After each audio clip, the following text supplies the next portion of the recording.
Dios es bueno, ¿por qué lo permitió? Bienvenido, querido oyente, a Sabiduría para el Corazón, donde el pastor Stephen Davey, en la voz y adaptación de Daniel Cuquín, comenzará la exposición del libro de Job. Acompáñenos en este estudio, donde responderemos preguntas inquietantes, como ¿por qué existe sufrimiento en el mundo? ¿Y por qué Dios permite que cosas malas les pasen a personas buenas? Pero más importante aún, este estudio le ayudará a fortalecer su fe al reflexionar en la verdad de la palabra de Dios y hallar el maravilloso consuelo del Señor cuando su mundo se derrumba.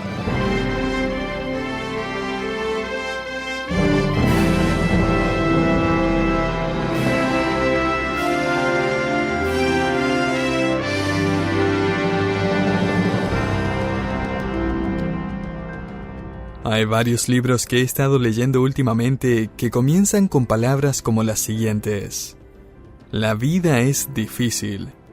Esta dura afirmación es una evaluación precisa de nuestra existencia sobre el planeta. Un autor empezó su libro citando varios proverbios. Uno de ellos era un proverbio francés que dice: la vida es como una cebolla, la cual uno pela mientras llora.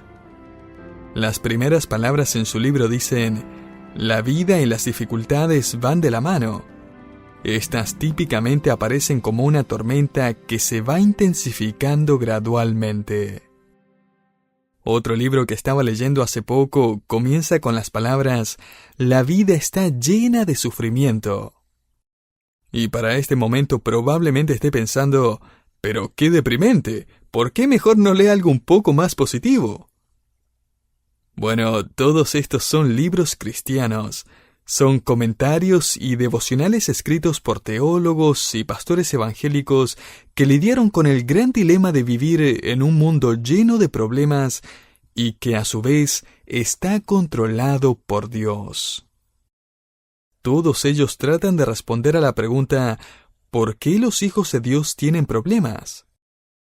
Esta es la gran y antigua pregunta, y todos luchan con esa pregunta en algún momento en su vida. Jerry Bridges escribió en su libro titulado Confiando en Dios, aunque la vida duela: cuando tenía 14 años, mi madre murió repentinamente, sin aviso previo. Yo estaba en la habitación de al lado y corrí hacia donde ella estaba justo a tiempo para verla tomar su último respiro. Estaba anonadado y devastado. Mi hermano mayor estaba en el colegio y mi papá estaba muy golpeado por el dolor como para ayudarme. Lo peor de todo es que no sabía cómo relacionarme con Dios en momentos de dificultades. Estaba solo en medio de mi adversidad. Querido oyente, ¿qué le diría a usted a un jovencito de 14 años que acaba de vivir algo así? Unos años atrás, un joven que solía venir a nuestra iglesia sintió que el Señor lo estaba llamando al ministerio a tiempo completo. Él y su esposa estaban entusiasmados e hicieron planes para eliminar deudas y entrar a un instituto bíblico. Después de meses de preparación, lograron su objetivo y se mudaron para vivir cerca del instituto. Durante su primer semestre, él desarrolló una infección que requería cirugía nasal. Desafortunadamente, el doctor cometió unos errores en la cirugía y cortó algunos de sus nervios sensitivos. Lo que comenzó como una simple cirugía se convirtió en una pesadilla. Este joven quedó con un increíble dolor en su rostro. Sus ojos, nariz, dientes, boca, mandíbula lo sacudían constantemente de dolor. Le dijeron que otra cirugía no arreglaría nada, que solo podía sanarse con el pasar del tiempo. Después de 2 años, su recuperación todavía no había acabado. Él tuvo que salirse del instituto y estaba incapacitado para trabajar. Él y su esposa perdieron lo poco que tenían y eventualmente volvieron a su antiguo hogar. Cuando él vino a verme, él solo podía estar sentado por unos minutos. Él estaba tomando tantos analgésicos como le permitían y tenía un paquete de morfina sobre su cadera. Además, él estaba masticando un caramelo al que le había agregado más analgésicos para ayudarle a soportar el dolor en su boca y dientes. A veces el dolor es repentino, traumático y devastador. Otras veces es crónico, persistente y aparentemente diseñado para desgastar su espíritu con el pasar del tiempo. ¿Qué le dice a alguien que ha perdido su trabajo, o su pareja, o su salud, o su hijo, o sus sueños? ¿Qué le dice a alguien que está preguntándose ¿dónde está Dios? Ciertamente nuestro mundo está cautivado por esta pregunta. Cada vez que hay un terremoto, o cuando un huracán arrasa con una ciudad, o cuando un asesino arma un tiroteo, o un terrorista detona una bomba, la pregunta surge rápidamente. ¿Por qué? ¿Por qué Dios permitiría que esto pase? ¿Dónde está Dios a todo esto?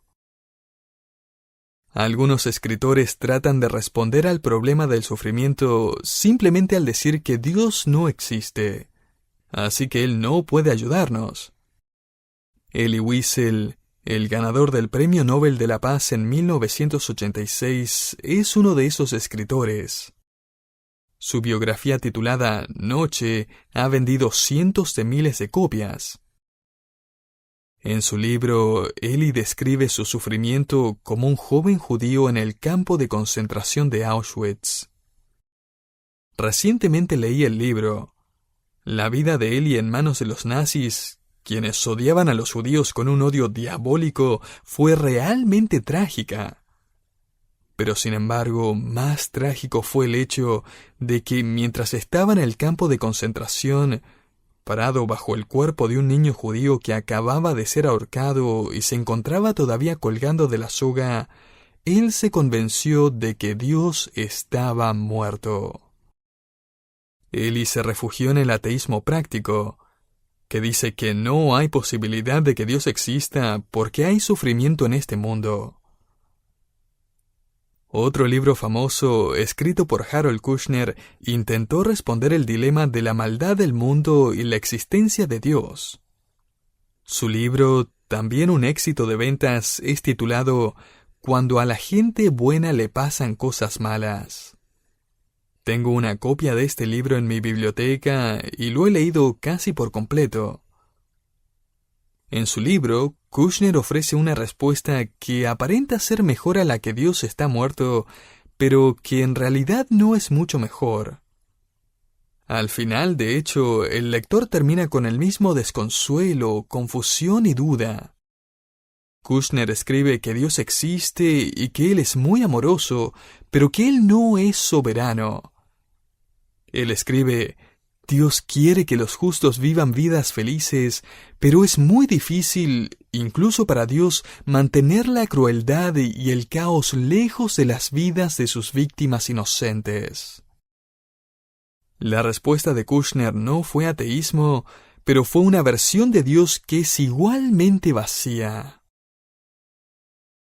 Y ahora que estamos cerca de la mitad de este estudio, estoy seguro que se estará preguntando si voy a darle alguna respuesta. No el día de hoy. De hecho, estoy convencido de que somos muy rápidos para dar respuestas con un versículo o dos, con una palmadita espiritual en la espalda que deja al creyente atravesando por sufrimiento tan frío como cuando entró a la iglesia. Vamos a obtener algunas respuestas. Pero primero necesitamos identificar las preguntas. ¿Por qué sufre la gente buena? ¿Dónde está Dios cuando la tragedia nos golpea? Si Dios es amor, ¿cómo puede permitir el sufrimiento humano? ¿Se preocupa Dios por nosotros? ¿Es Dios bueno en la medida en que nosotros le somos leales? ¿Por qué Dios permanece en silencio cuando sufrimos? Estas son solo un comienzo. Si le preguntara dónde encontrar estas preguntas y sus respectivas respuestas en la Biblia, probablemente me respondería que en el libro de Job. Job es reconocido universalmente como el mayor ejemplo de sufrimiento, y con razón. Vayamos entonces al libro de Job y comencemos nuestro estudio. El día de hoy vamos a estudiar los versículos 1 al 5 de Job 1. Pero antes de leer el primer párrafo, permítame destacar ciertos aspectos interesantes de este libro. Un aspecto interesante de este libro es que Job, a la verdad, es un poema muy largo. Este poema comienza en el capítulo 3 y concluye en el capítulo 42, versículo 6. Los capítulos 1 y 2 forman el prólogo de este poema. Después de que el poema termina en el capítulo 42, hay 11 versículos que forman el epílogo. J. Sudlow Baxter, un fiel pastor británico del siglo pasado, escribió que este libro es un poema dramático enmarcado en una historia épica. Muchos creen que este es el libro más antiguo del mundo. De hecho, aunque Génesis aparece primero en la Biblia, el libro de Job pudo haber sido escrito varios años antes y fue quizás editado más tarde por Moisés. Los eruditos más conservadores creen que Job vivió en los días de Abraham, Isaac y Jacob, o quizás aún antes. A todo esto, el libro de Job contiene la porción más larga de la Biblia donde Dios habla. 4 capítulos en total. De hecho, Job también contiene la porción más larga en la Biblia donde Satanás habla. Job también provee una perspectiva única del cielo y de una conversación entre Dios y Satanás en la presencia de los ángeles alrededor del trono de Dios.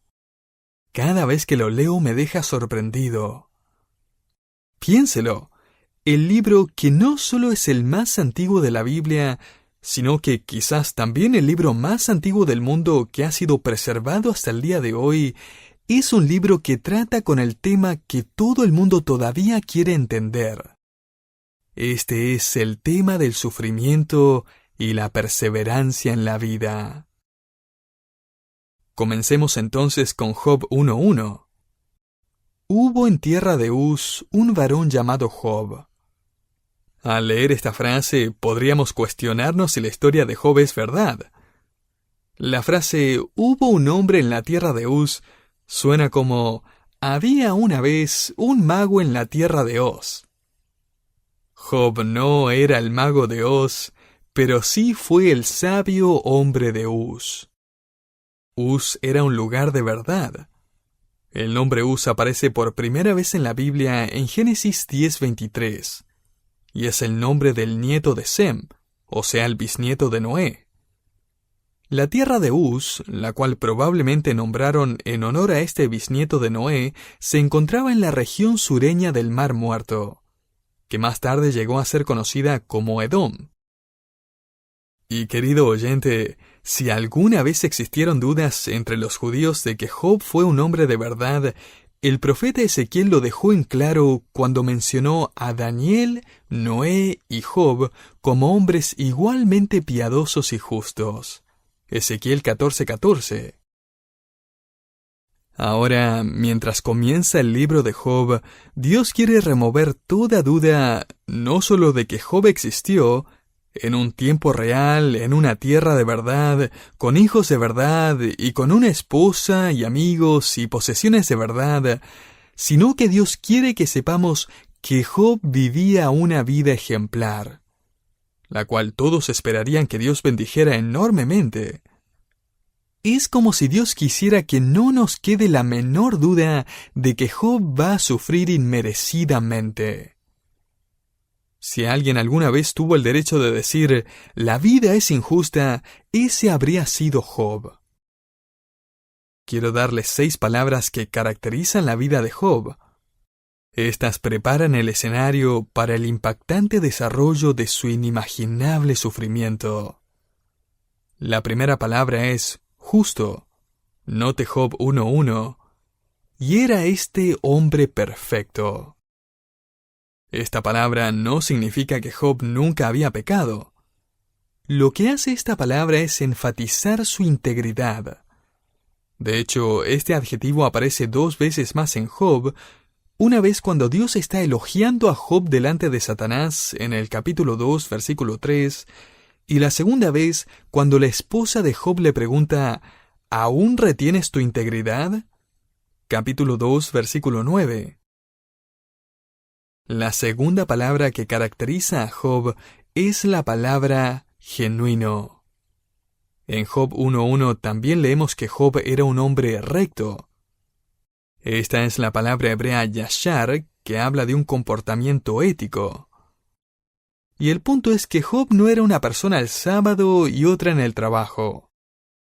Él no era como un ejecutivo famoso que una vez dijo, «Durante el fin de semana mis prioridades son Dios, mi familia y mi negocio.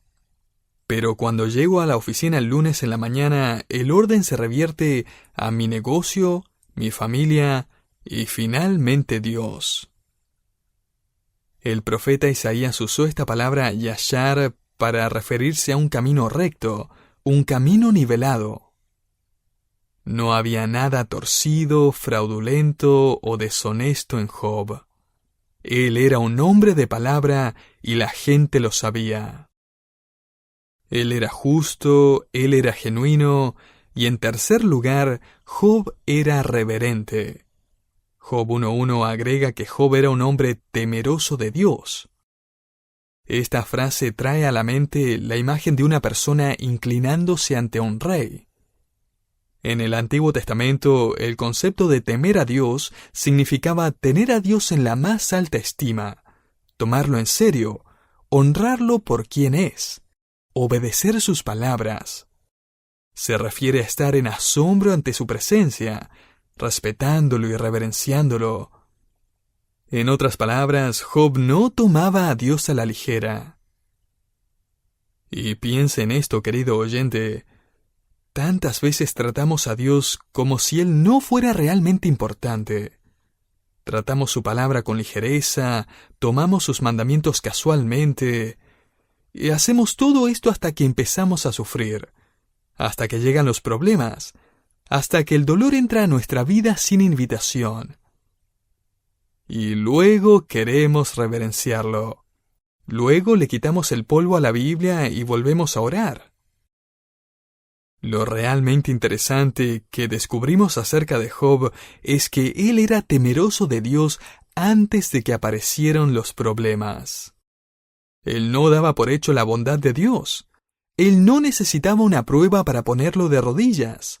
Él no necesitaba sentir dolor para enfocar su perspectiva en la grandeza y la gloria de Dios. Job era reverente, temeroso de Dios siempre.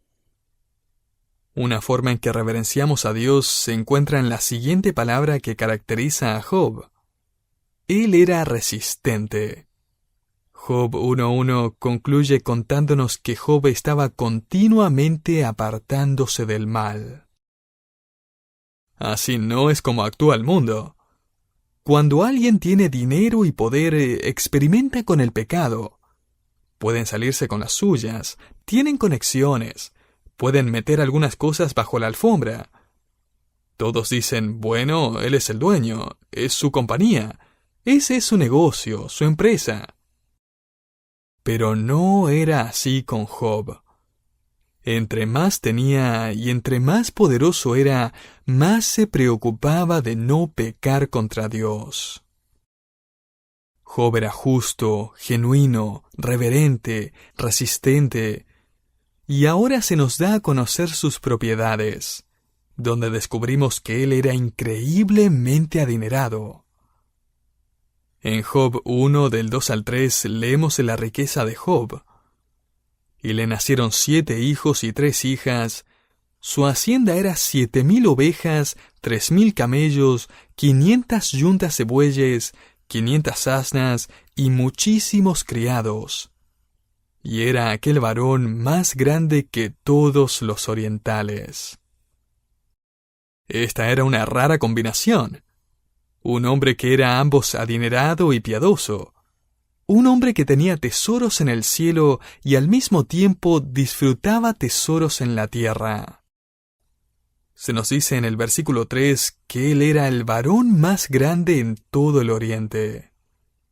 Este no es el tipo de persona que uno anticiparía que iba a experimentar tanto sufrimiento. Una palabra más que caracterizaba a Job: él era un reconciliador. Note Job 1 del 4 al 5. E iban sus hijos y hacían banquetes en sus casas, cada uno en su día, y enviaban a llamar a sus 3 hermanas para que comiesen y bebiesen con ellos. Y acontecía que habiendo pasado en turno los días del convite, Job enviaba y los santificaba, y se levantaba de mañana y ofrecía holocaustos conforme al número de todos ellos. Porque decía Job: quizás habrán pecado mis hijos y habrán blasfemado contra Dios en sus corazones. Y de esta manera hacía todos los días. Job se preocupaba profundamente por la condición espiritual de sus hijos. Y note esto: ellos eran mayores e independientes. Ellos tenían sus propias casas y sus propias familias. El texto nos dice que ellos solían hacer banquetes cada uno en su día. Quizás esto se refiere a sus cumpleaños. Quizás los hermanos solían organizarse fiestas de cumpleaños. Y Job estaba preocupado de que en los banquetes y fiestas uno o más de uno de sus hijos hubiera pecado. Quizás alguno se habría emborrachado o habría dicho algo indebido o desubicado, algo que no habría glorificado a Dios. Así que, como en los días de los patriarcas, cuando los padres servían de sacerdotes, Job hacía sacrificios por ellos. Vaya ejemplo para cada padre. ¡Qué gran desafío! Especialmente para una generación en la que estamos delegando la educación espiritual de nuestros hijos a líderes de jóvenes, directores de campamento, profesores de escuela dominical y los programas para niños, con una actitud de: tomen, ustedes les enseñan, ustedes los entrenan, ustedes les inculcan valores y doctrina, ustedes los guían. O sea, ese es su trabajo. Job se convierte en un ejemplo de un padre que se preocupa por su propia familia. Un padre digno de imitar.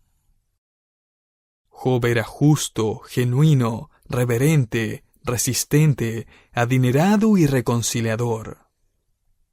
¿Ve lo que Dios está haciendo en esta introducción? Él nos está presentando a su mejor ejemplo de hombre en la tierra. Permítame ahora darle un par de aplicaciones a partir de nuestro estudio de hoy. En primer lugar, las personas que aman a Dios no son inmunes a los problemas. Los cristianos no se vacunan en contra del dolor al momento de conversión. No se nos garantizan riqueza, salud o tiempos fáciles.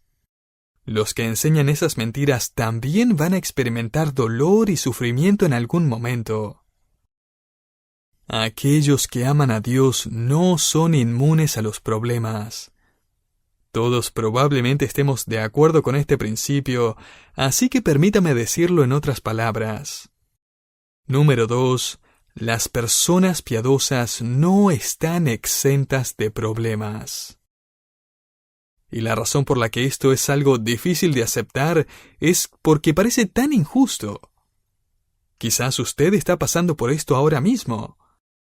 Usted se ha preguntado si realmente vale la pena el esfuerzo, la disciplina, el compromiso en el matrimonio, la resistencia constante al pecado, todos los esfuerzos de mantenerse íntegro y honesto, reverenciando a Dios y las cosas de Dios, los esfuerzos de criar a sus hijos acorde a las Escrituras, cuando al hacer todo eso solo hemos encontrado enormes dificultades. En su comentario de Job, Steven Lawson nos cuenta de un evento trágico que ocurrió durante un importante torneo de golf en 1991. En un principio era un hermoso día de verano, pero rápidamente aparecieron nubes grises en el cielo. En pocos minutos los cielos turbulentos se oscurecieron. Se empezaron a ver rayos en el cielo, la peor pesadilla de los golfistas. Las alarmas de tormentas empezaron a sonar mientras esta gran tormenta eléctrica se acercaba, amenazando la seguridad de la gran multitud de personas que habían venido a observar el evento. 40,000 espectadores se apresuraron a refugiarse con lo que podían encontrar: un paraguas, un árbol, lo que fuera. Un grupo de espectadores buscó refugio bajo un sauce de 9 metros de alto. Sin embargo, cuando la tormenta golpeaba más fuerte, ¡boom!, un rayo cayó sobre ese árbol. Una docena de cuerpos cayeron instantáneamente. 6 hombres se levantaron, 6 permanecieron aturdidos en el suelo, 1 murió, con sus manos aún en sus bolsillos. Uno de los sobrevivientes contaba más tarde: alguien había bromeado diciendo que sería mucha mala suerte si nos cayera un rayo. Todos nos reímos. Segundos más tarde, cayó el rayo. De repente, inesperadamente, el árbol más grande quedó en llamas. Creo que esta es una buena ilustración de los ataques que Job va a recibir prontamente. Entre más alto uno está, más fuerte es la caída. Dios le dirá a Satanás en un par de versículos más adelante: ¿has considerado a mi siervo Job? Él es el árbol más alto, no hay ninguno como él. Luego el rayo caerá, y ese árbol se va a estremecer y agitar, e incluso se partirá en 2. Pero las raíces permanecerán, profundas y firmes en la fe. Una vida nueva llegará eventualmente. Sin embargo, no nos adelantemos. El rayo está a punto de golpear a este sabio hombre que vivió en la tierra de Uz. La tormenta se está acercando a uno de los árboles más altos de Dios que vivió unos 4,000 años atrás, probando de una vez por todas que los que aman a Dios no son inmunes a los problemas, y aún más importantemente, que la gente piadosa no está exenta de las tormentas de la vida.